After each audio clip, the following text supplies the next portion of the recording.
Hey there guys, welcome back to the channel, the place where I talk everything horror, old and new. Now, in today's video I am going to be reviewing Knock at the Cabin that was released last year in 2023.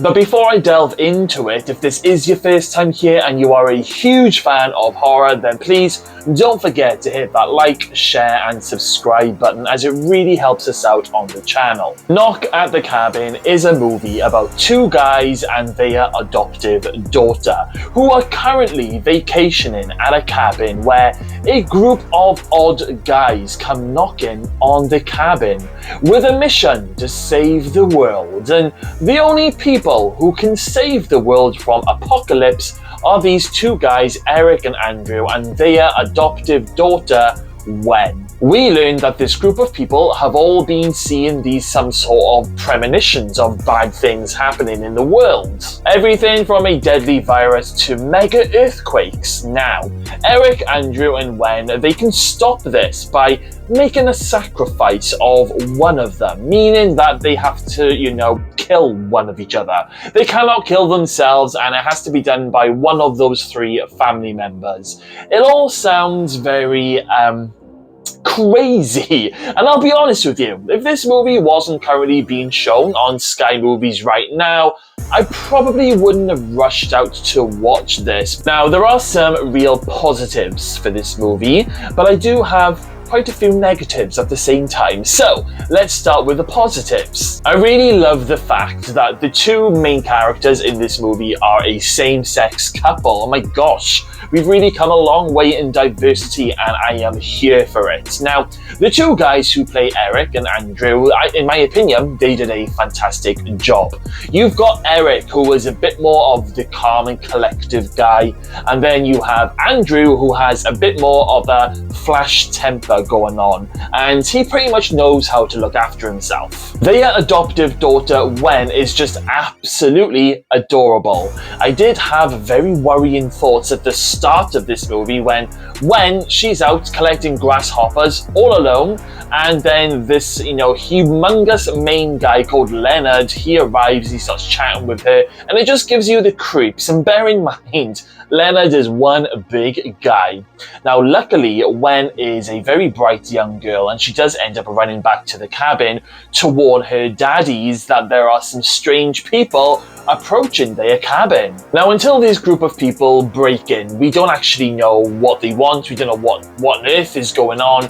You don't expect this group of people to sort of drop in this end-of-the-world bombshell. I have to mention that Ron Weasley from Harry Potter stars in this movie as one of the guys who, have had this premonition about the end of the world. And spoiler alert, little Ron Weasley dies in this movie. I liked how this was pretty much a very different type of horror film. I mean, could you even call this a horror film, or was it more of a thriller with a bit of disaster thrown in? Well, this does lead me on to a bit more mixed to negative feelings, basically things that disappointed me in the movie. Now, I found parts of this movie really boring and it really dragged on. Now, there were moments where I even checked my phone, and that's never a good sign, especially when you're watching a movie that you're looking to review on the channel. The kill scenes in the movie were a little bit PG-13 for me. So basically, each of these people who have arrived at the cabin, they end up being killed off one by one.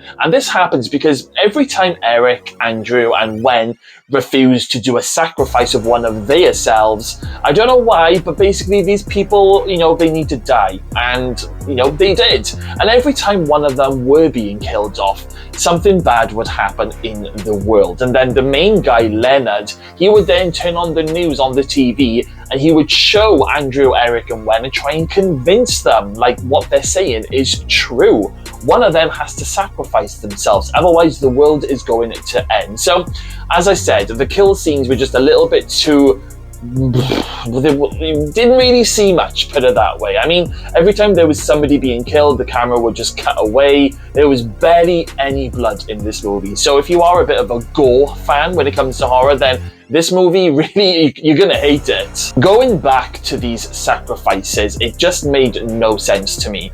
Why were these strange people sacrificing themselves every time Andrew and Eric said no. Because none of these bad things that were happening in the world, that was starting to happen, you know, they were only happening because these people were sacrificing themselves. Like, why did they feel the need to do that? If they hadn't been sacrificing themselves, then surely the bad things wouldn't be happening. It was never explained. It just made no sense to me. Now, the reasons why it has to be Andrew, Eric, and Wen to make this sacrifice also makes no sense to me. Towards the end of the movie, they do come up with some weird thing that, you know, Andrew, Eric, and Wen, they've got this genuine love and connection that can't be broken. There's something along those lines, but it just didn't really make any sense to me, because there's probably going to be people in the comments box right now saying that you didn't watch it properly, you didn't understand the ending, you didn't get what the meaning of the movie was. Well, guys,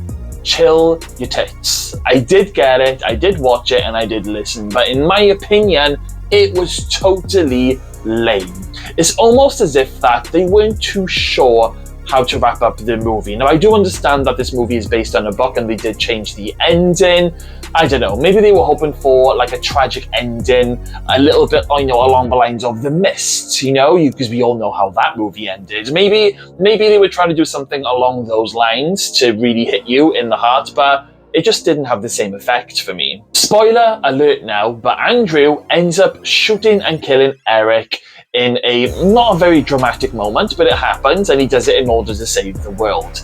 Now, it's horrible to see. I felt pretty sad after Andrew ended up killing his husband. Again, it just made no sense to me, and I found the whole ending pretty depressing. I mean, I know horror films aren't supposed to have happy, clappy, happy endings, you know, but this one, there was just something about it. It did nothing for me. There was no satisfying end.